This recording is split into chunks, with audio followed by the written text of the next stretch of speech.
Good afternoon, everyone. Welcome to another Rookie Card Collector 123 video. In today's video, we're going to continue our look at the my childhood minor league baseball collection. A lot of these cards I had bought back during the late 70s, 80s, and early 90s, and I have since filled in some of the missing holes in there with some more recent pickups. So we left off last time with the beginning the letter D. First player I'm going to show today is Johnny Damon. Um, Probably not as well known, but he came up to the major leagues with the Kansas City Royals. He went to the my local town high school down here in Orlando, Florida, Dr. Phillips High School, and was a baseball star. Was drafted in the first round, the top 10 picks by Kansas City in 1992. Played in the Kansas City system during 92, 93, and 94 before coming up to the Royals. Prior to moving to Florida, I previously lived up in New Jersey, and when Johnny Damon was at Wilmington, Delaware, that was the Royals Class A high A ball team. When Damon was there, I was a big fan of his, and several times made drives down there. I made the 2 hour trip and even stayed in hotels overnight a couple of times so I could see Damon play. And he was a super nice guy. Met him a couple of times in the parking lot, either before a game or after a game. I had a number of his minor league cards. He would autograph whatever I brought for me. Um, a couple of his other teammates from Dr. Phillips also made it to professional baseball and the major leagues. Brian Barber, he was a pitcher briefly with the St. Louis Cardinals, and Dan Maselli, who had a little longer major league career. He was a relief pitcher. So I would bring Johnny some of those cards from his old high school teammates, and we had a good relationship there. I wouldn't say we were friends, but he was always a great guy, and really enjoyed going to watch him play. He was a high average guy, batted close to 300 for his career. He was, especially in his younger days, he stole a lot of bases. I believe he had seasons with 30 steals, 40 steals, during a time where stolen bases were starting to not become as big a deal as they were in the 70s and 80s when you had guys like Ricky Henderson and Vince Coleman stealing 100 bases. When you get into the 90s and the 2000s, the stolen base was kind of becoming a lost art. So Damon was one of the true stealing guys in Major League Baseball. So this pictures him in his Rockford Royals 1990 1993 card. So this was the Royals low A minor league team. This is before he went to Wilmington. And this was put out by Classic Best, which was a company producing minor league baseball team sets during the early 90s. They were sold mostly at the souvenir shops at the ballpark where the local team was playing. You could pick up these sets back then for around $3 or $4 usually for a team set.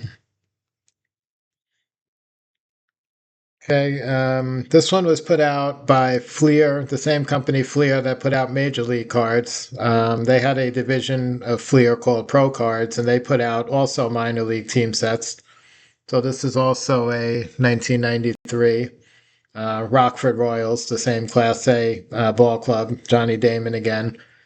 And these have usually the previous year's stats on the back, a little bio information about the player, and sometimes a little write up. This one has a drawing of a baseball figure there. Next player we have up is Ron Darling. Ron Darling was a star pitcher for the New York Mets. Had his best years in the mid and late 80s with New York, kind of coinciding with that 1986 Mets World Championship team.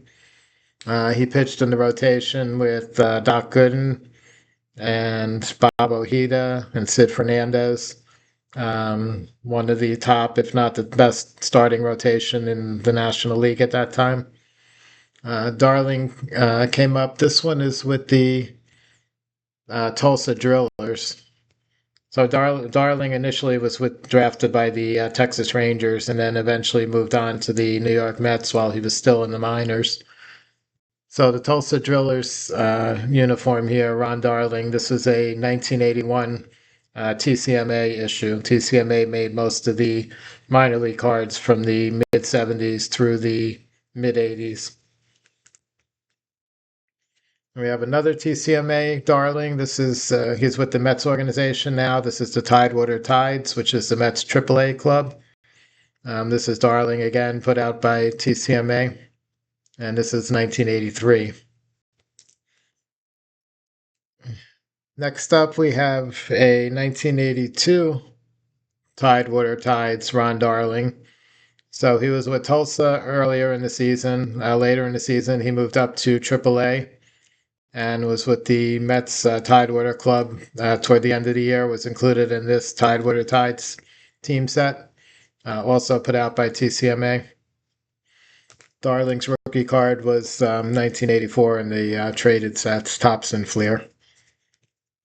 Next one is a really tough card to find. This is one of the early TCMA issues. This is from 1978. And this one is says on the bottom Charles, and then in quotes Chili Davis. Chili Davis came up with the New York. I'm sorry, San Francisco Giants. He was a star outfielder, sort of a power speed guy, a good outfielder, had some power, stole some bases early in his career, and really a terrific all around player. Became one of the young stars in the National League. And Davis would go on to a long, distinguished major league career, eventually moving to the American League and spent his last number of seasons as a designated hitter. As he got older, the outfield skills were not what they once were. But he put up some big 30 homer, 100 RBI seasons and a significant star in Major League Baseball. So this is a 1978 TCMA issue of the Midwest League Cedar Rapids Giants. So this would have been a single A ball card of Chili Davis. It also has a McDonald's logo on the back. So McDonald's was probably the sponsor that paid for the issuance of this Cedar Rapids team set. Next player I have up here was my favorite ball player for most of the 1980s. I was very big into the power speed guys, so the 30-30 guys. Before that, there before Bobby Bonds, there was rarely anybody like that. So before that, it was more like 2020. But Eric Davis was one of the big prospects to come up through the minors in the mid 80s that had all five tools. He was a Gold Glove outfielder. He had a fantastic throwing arm, played center field. One of the fastest runners in professional baseball, and had enough power to hit 30 plus home runs, even 40 home runs probably. His downfall throughout his major league career, or his downside, was all the injuries. He played with an all-out aggressive style and hustle, and unfortunately, that got him into a few too many collisions with outfield walls and artificial turf surfaces and things like that. And I believe the most games he ever played in a major league season was 129, and that's in a 162 game season, and that was his most. So in his best season, he missed 33 games. In a lot of seasons, he was down in the low 100s in terms of games played. So unfortunately, we never really got to see how good Eric Davis would have been and the numbers he would have put up if he was able to stay on the field for a 162 game season. My understanding is he had a period of time, I think it was from 1986, around midseason 86 to midseason 87, where if you counted just the games he played and you counted 162 consecutive games, which would be a normal major league season, Davis had something like 70 home runs and 90 stolen bases, or something like that to that effect, for a 162 game period. So just gives you an idea of how great Eric Davis really was. Made many leaping catches over the outfield fences for Cincinnati during the mid 80s, late 80s. Was on the world champion Cincinnati team when Pete Rose was the manager there. And probably had as much talent as Barry Bonds did, I would say. Both great all around players, except that Bonds managed to stay on the field most of the time and Davis didn't. So this is a Cedar Rapids Reds, again, the same team Chili Davis was on in 78. This is 1982 Cedar Rapids. And interestingly enough, this one also has a McDonald's logo. So there must have been some sort of a relationship between the Cedar Rapids Ball Club and McDonald's. So Eric Davis, 1982 TCMA with Cedar Rapids. Next one we're going to look at is a 1984 Eric Davis minor league issue. This one was put out by the team. This was the Wichita Arrows. So Wichita, I believe, was a AA affiliate of the Cincinnati Reds. This would have been 84. It was the year before Davis would go up to the Cincinnati in the major leagues in 1985 when his rookie cards were produced by Topps, Fleer, and Donruss. So this one's got a nice standing image of Davis in front of the stadium there. And the Arrows logo for the Wichita Arrows logo at the very bottom down there. Then the back has another small picture of Davis as well. Next up, we have Glenn Davis. Glenn Davis was really the only slugger for the Houston Astros during the mid to late 80s and into the early 90s. The Astrodome was well noted for being the toughest home run park in Major League Baseball. During this time period, Davis was a slugging first baseman and managed to hit 30 home runs with 100 RBIs a couple of times there, which was quite an accomplishment considering the number of homers that were hit at the Astrodome overall. So Davis appears on this Daytona Beach Astros 1982 TCMA card. That was single A ball.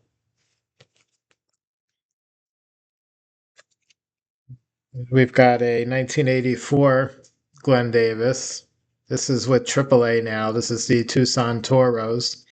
So that was the Astros minor league affiliate in AAA. This set was put out by Kramer. Was the company out in the Pacific area, Pacific Coast, and they put the PCL teams produce sets of all the minor league Pacific Coast League teams. So 1983 Kramer. I'm sorry, 1984 Kramer, Tucson Toros, Glenn Davis. Excuse me.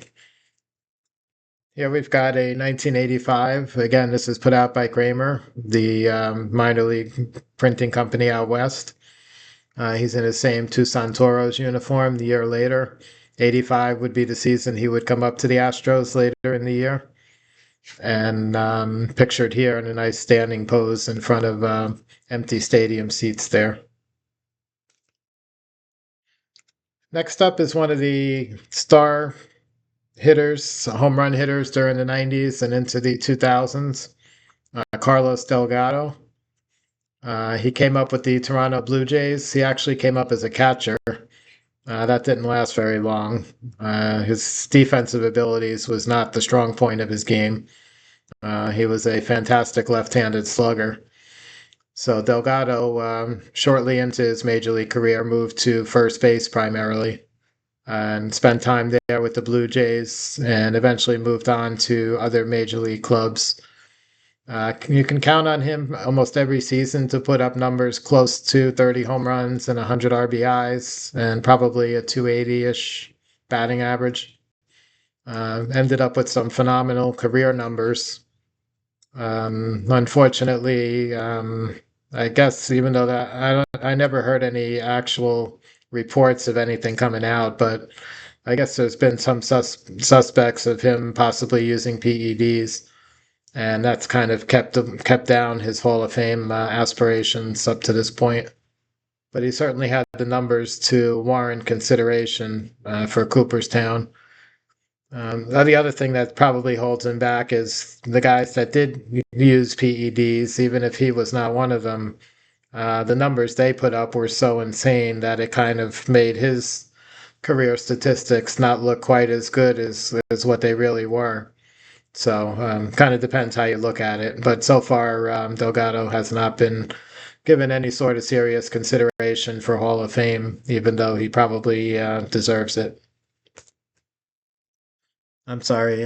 This was a 1991 a St. Catherine, so this was low A ball when he first joined the Toronto Blue Jays organization.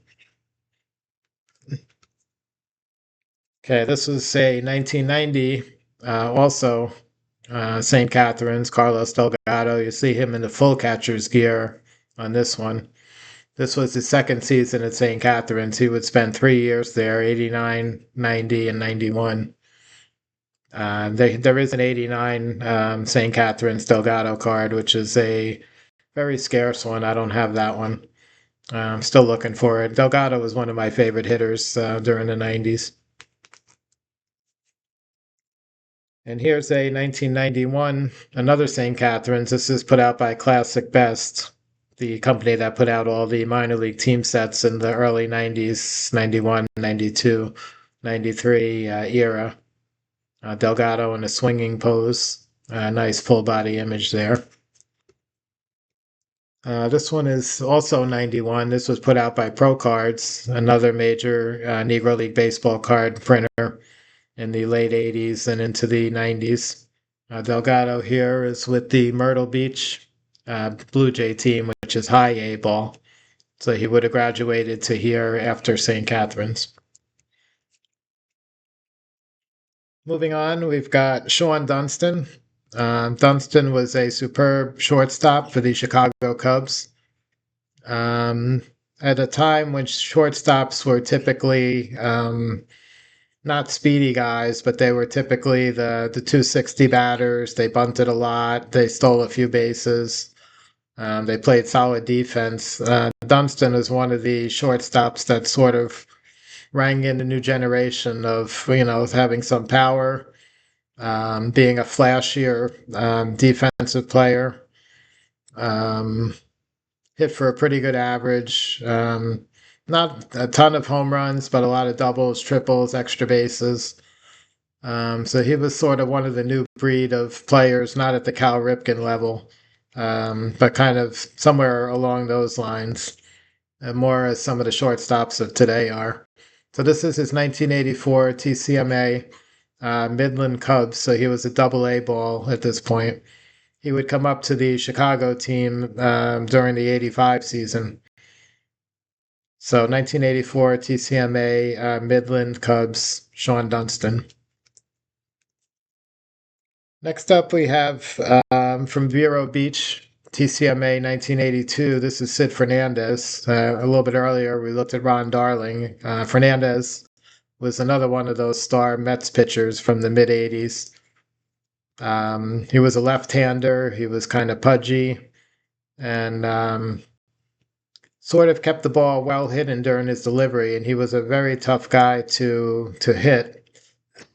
Excuse me. Always had one of the lowest opponent batting average allowed in the National League. And did not throw super hard, but he seemed to get a lot of strikeouts because of his deception in the delivery, I think. So Sid Fernandez from the Mets. Here he's pictured with the Dodgers Vero Beach minor league team, 1982. Next up, we have Tony Fernandez, another young star with the Toronto Blue Jays, coming up in the mid 80s. He stuck around for more than a decade.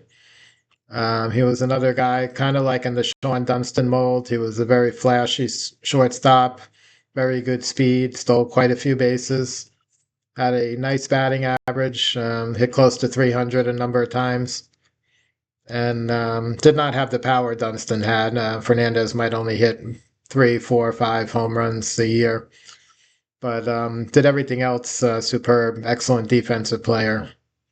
So Tony Fernandez, Syracuse Chiefs, 1982 TCMA. Next year, 1983, TCMA, Tony Fernandez, again, Syracuse Chiefs. That's the AAA club for the Toronto Blue Jays at that time. And a nice image of Tony smiling for the camera there. Next, we have John Franco. This was another card from that Wichita Aeros 1984 Cincinnati Reds minor league team set. We looked at Eric Davis earlier. This was the same team. This is John Franco, left-handed relief pitcher. One of the all-time leaders in saves amongst left-handed relievers in MLB history. And again, this was a team issue put out by the Wichita's ball club. And the last player we're going to look at today is Julio Franco, who seems like he played professional baseball forever, and he sort of did. This one pictures him in his 1982 Oklahoma City 89ers. So originally he was a prospect in the Philadelphia Phillies minor league system, and eventually would move on to the Cleveland Indians. 1983, he made his ascent to the major leagues as a shortstop with the Cleveland Indians. He appeared in the 83 Topps Traded set, which was always a very popular card, even from the time it came out up until today. So here he's pictured at Oklahoma City, which was AAA 1982, the year before his major league debut. This one is an earlier one. This is when he was still in the Phillies organization, 1981 TCMA. He's with the Reading Phillies, which was the AA club for Philadelphia, and pictured there in a fielding pose. The next two are sponsored by restaurants or food companies, really. This one is a Peninsula Pilots 1980 Philadelphia Phillies organization minor league card, picturing Franco. He looks super young in that card. You also see the Pepsi logo in the lower corner of the card there. They were a sponsor putting out this issue. And then similarly, we have another 1980 Peninsula, Julio Franco, different pose. And this one's got the Burger King logo in the bottom corner. So they were a sponsor for that one. So Franco, as I started to say, seemed like he played forever. He spent about 20 years in the major leagues, accumulated 2,500 hits, somewhere in that range. And when he was done in the majors, he went and played in Japan for another 4, 5, 6 more years until he was close to 50 years old, I believe. So Franco was a shortstop, played more DH and some outfield later in his career, but for the most part, he was able to stay at shortstop. His expertise was not so much his defense as it was his bat. He was not a power hitter, but he was a consistent, close to 300 average, stole a lot of bases, 30 bases, probably a number of times. Had a little bit of power, might hit 15 home runs or somewhere around there. And just spent a long time in the majors, accumulated some pretty good career numbers. Probably not Hall of Fame level, but just below that. So Julio Franco. So that's going to wrap up today's episode for the minor league baseball cards from the 70s through the 90s. Hope you saw some interesting things. I'm still looking to pick up some of the big stars that I'm missing, some of the higher dollar cards during this era. One of them I used to have in a previous collection 15, 20 years ago was a Modesto A's Ricky Henderson card. That one's from 1977. It's a black and white card. It's super rare. I had a PSA 6 in the old collection. Right now, I don't have one. And these have gone up in modern times to huge prices. I've seen them selling in the $10,000 range. So I'm probably not going to pick that one up again anytime soon unless the market really changes. There's also a very expensive Cal Ripken Police Charlotte Orioles minor league card. Two different versions, a blue one and an orange one. Don't have that one, although I did have both of those at one time, including the orange, which was super tough. The populations on that one is probably somewhere around a dozen to 15 or 20 tops. Anyway, hope you liked the video. Have a great day, and I'll catch you guys on the next one.